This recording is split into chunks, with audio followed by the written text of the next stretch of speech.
현 시점 유럽 최고의 클럽 리버풀의 공격 트리오 마누라 라인을 이끄는 호베르토 피르미누의 매력은 무엇일까요? 피르미누는 공격 포인트를 많이 기록하는 선수는 아닙니다. 하지만 모하메드 살라, 사디오 마네처럼 개인 개성이 뚜렷한 선수 사이에서 톱니바퀴 임무를 누구보다 잘 수행하는 공격수입니다. 세계 최강 공격수가 모인 삼바 군단, 브라질 대표팀에서도 마찬가지입니다.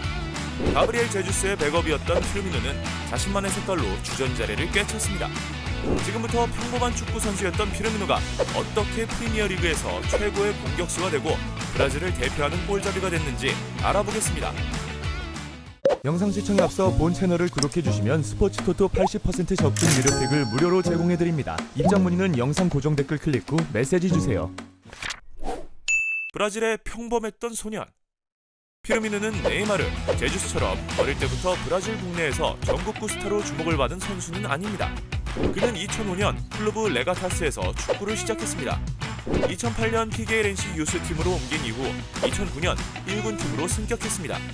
피르미누는 피게이렌시에서 2시즌 동안 38경기를 출전해 8골을 기록했습니다. 공격 포인트를 놓고 봤을 때 특출난 선수라고 보긴 어려웠죠. 독일에서 깨어난 축구 본능. 피르미누는 2010년 12월 독일 분데스리가 호펜하임으로 이적하며 유럽 무대에 도전장을 내밀었습니다. 2011년 11월 호펜하임의 1군 스쿼드에 포함됐던 그는 2010-11 시즌 11경기에 출전해 3골을 기록하며 적응기를 마쳤습니다. 피르미누는 2012-13 시즌 곧바로 주전자리를 차지했는데 33경기 5골을 넣었고 2013-14 시즌에는 33경기에 출전해 16골을 기록했습니다. 공격형 미드필더 자리에서 처음으로 두 자릿수 득점을 기록했습니다. 그의 가파른 성장에 호펜하임은 2014년 피르미누와 3년 재계약을 체결했습니다. 그리고 피르미누의 기량이 만개하자 유럽 유수의 구단들이 그를 노리기 시작했습니다. 리버풀 적응과 폴스나인의 탄생. 피르미누는 2015년 6월 24일 이적료 2,900만 파운드에 리버풀로 이적을 확정지었습니다. 2015-16 시즌 잉글랜드 프리미어리그 개막전 스토크 시티전부터 교체를 출전한 피르미누는 8라운드까지 공격 포인트를 하나도 기록하지 못했습니다. 게다가 리버풀 이적 초반 부상으로 전력에서 이탈하면서 팬들의 시선은 곱지 않았죠. 게다가 시즌 초반 브랜던 로저스 당시 리버풀 감독의 전술적인 활용과 새로운 리그 적응 문제로 피르미누는 꾸준한 경기력을 보여주지 못했습니다. 극적인 반전은 감독이 바뀌면서 찾아왔습니다. 그해 10월 로저스 감독이 성적 부임으로 사임하고 위르겐 클롭 감독이 새롭게 부임했습니다. 클롭 감독의 지휘 아래 피르미누는 팀에서 폴스나인으로 확실하게 자리 잡았습니다. 폴스나인은 가짜 공격수를 지칭하는데 최전방에 중앙 공격수를 두지 않는 제로톱 전술의 핵심 선수를 말합니다. 피르미누는 공격수지만 최전방부터 이타적인 플레이가 가장 큰 장점입니다. 또한 현대 축구가 공격수에게 요구하는 수비 능력까지 갖췄기 때문에 폴스나인 전술은 그에게 완벽한 옷이었습니다.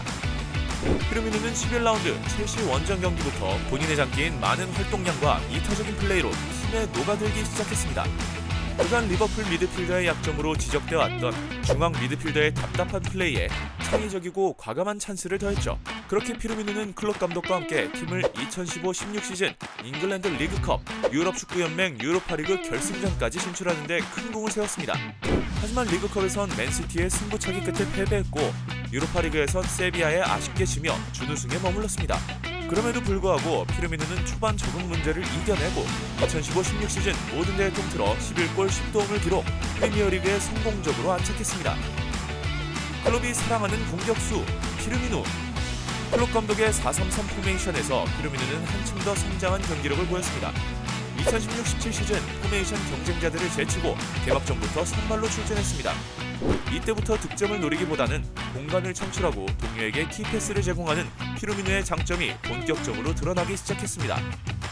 피르미누는 상대의 압박뿐만 아니라 수비 가담, 포스트 플레이, 상대를 등지고 볼을 지키거나 빈 공간을 침투하는 등 다양한 임무를 적절하게 수행했습니다. 기복이 있었던 경기력과 안정적이지 못한 볼터치 등이 개선되면서 클롭 감독 체제에서 없어서는 안 될 선수가 됐죠. 피르미누는 자신이 부진한 상황에도 득점이 없어도 피르미누의 가치는 많다고 지지해준 클롭 감독의 믿음에 보답했습니다.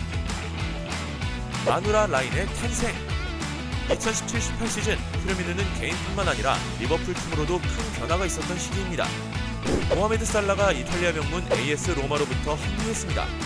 피르미누는 2시즌 동안 달았던 11번을 살라에게 내주고 등번호 9번을 새로 달았습니다. 마누라 공격진이 탄생한 시기입니다. 이적생 살라가 엄청난 활약을 보여주면서 마누라 라인에 시너지가 붙기 시작했습니다. 리버풀은 리그에서 확실한 상위권 팀이 됐고 무엇보다 UEFA 챔피언스리그 결승전에 오르는 등 두각을 나타냈습니다. 비록 결승에서 레알 마드리드에 1대3으로 패했지만 리버풀의 가능성을 보여준 한 해였죠. 피르미누는 이 시즌 흥미로운 기록을 세웠습니다.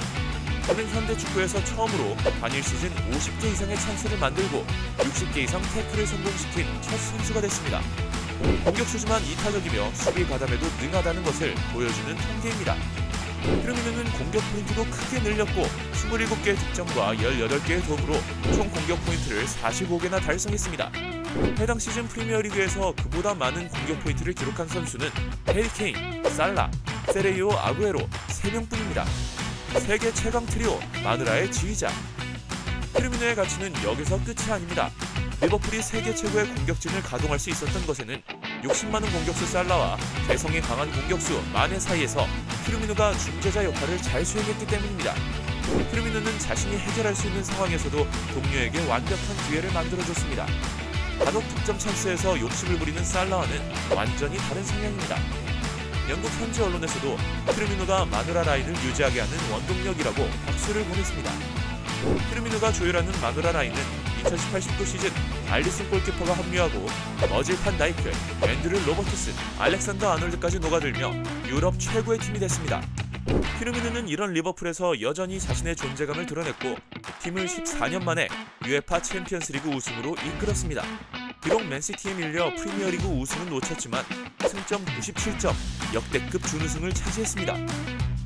2019-20 시즌 리버풀은 한 단계 더 진화했습니다. 프리미어리그 25라운드까지 24승 1무로 무패 선두를 질주 중입니다. 앞으로 6승만 추가하면 자력으로 프리미어리그 첫 우승 달성이 가능합니다. 챔피언스리그에서도 2연패를 향해 순항 중입니다. 그리고 그 중에는 피르미누가 지휘하는 세계 최강 트리오 마누라 라인이 있습니다. 제주스를 밀어낸 브라질 넘버 9. 피르미누는 분데스리가 호펜하임에서 활약을 바탕으로 2014년 10월 23일 브라질 대표팀에 첫 발탁됐습니다. 이후 11월 14일에 열린 터키와의 친선 경기에서 A매치 데뷔전을 치렀으며 18일 오스트리아와의 친선 경기에서 데뷔골을 터뜨렸습니다. 리그에서 활약과 별개로 치치 브라질 대표팀 감독은 제주스의 원톱 기용을 선호했습니다. 그러다 2017년 2월 제주스가 큰 아웃 부상으로 이탈하자 피르미누가 선발로 기용됐습니다. 피르미누는 자신에게 찾아온 기회를 놓치지 않았습니다. 2018년 러시아 월드컵 남미 지역 예선에서 좋은 활약으로 치치 감독의 마음을 사로잡았습니다. 치치 감독은 이례적으로 브라질 언론과 인터뷰에서 월드컵 개막을 6개월여 앞두고 월드컵 본선에 나갈 선수 23인 중 확실히 선발할 15인을 공개했습니다. 피르미누도 이 명단에 포함됐죠. 피르미누에 대한 치치 감독의 신뢰를 느낄 수 있는 부분입니다. 피르미누는 2018년 러시아 월드컵에서 특급 조커로 활약하며 투입되는 경기마다 좋은 경기력으로 호평을 받았습니다. 16강 멕시코전에서는 후반 40분 필리페 쿠티뉴와 교체로 투입돼 막판 역습 찬스에서 쐐기골을 기록하기도 했습니다. 그럼에도 브라질의 주전은 제주스였습니다. 문제는 제주스가 모든 경기에 선발로 나섰지만 골을 넣지 못했다는 것입니다. 특히 가장 중요했던 벨기에와 8강전에서 부진했습니다. 화가 난 브라질 팬들은 치치 감독이 제주스 대신 피르미누를 투입하지 않은 것에 대해 비판의 목소리를 높였습니다. 조국에서 열린 2019 코파 아메리카에서는 피르미누의 입지가 180도 달라졌습니다. 조별리그 1차전 볼리비아와의 경기에서 선발로 출전해 쿠티뉴의 두 번째 득점을 도우며 기분 좋게 대회를 출발했습니다. 조별리그 3차전 페루전에서 골키퍼의 실수를 틈타 득점했고 우승의 가장 큰 고비였던 아르헨티나와의 준결승전에서 2대0이 되는 쐐기골을 기록하며 12년 만에 브라질을 결승으로 진출시켰습니다. 페루와의 결승전에서 선발로 나선 피르미누는 득점에 실패했지만 특유의 이타적인 플레이로 브라질의 3대1 승리를 이끌었습니다. 그리고 브라질 유니폼을 입고 첫 메이저 대회 우승을 차지했습니다. 제주스에 가려졌던 피르미누가 브라질의 확실한 9번 공격수로 자리잡은 순간입니다. 피르미누를 향한 찬사. 피르미누는 현대 축구의 가장 이상적인 공격수로 평가받습니다. 공격 포인트도 쏠쏠하게 올려주는 데다 전방에서 열심히 수비 가담도 하고 동료들과의 시너지를 내는 선수이기 때문이죠. 또한 무리한 플레이를 하지 않고 축구 매너도 좋은 선수입니다. 그의 독특한 플레이 스타일 때문에 프리미어리그 전 현직 감독 및 선수와 그의 동료들이 피르미누에 대한 찬사를 아끼지 않습니다. 클럽 감독은 피르미누는 리버풀의 엔진과 같은 선수다라고 말했고, 아르센 벵거 전 아스널 감독은 요즘 피르미누와 같은 스타일의 공격수는 찾기 힘들다.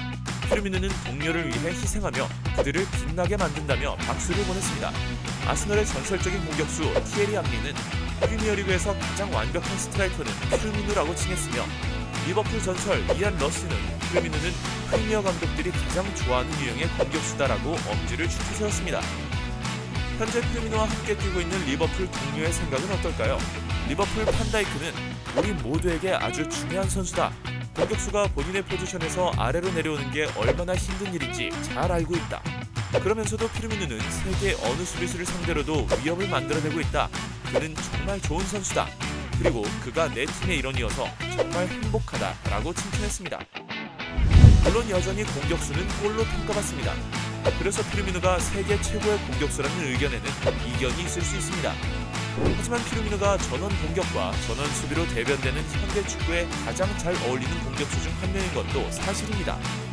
피르미누의 가치는 자신이 아닌 동료를 더욱 빛나게 해주는 데 있기 때문입니다.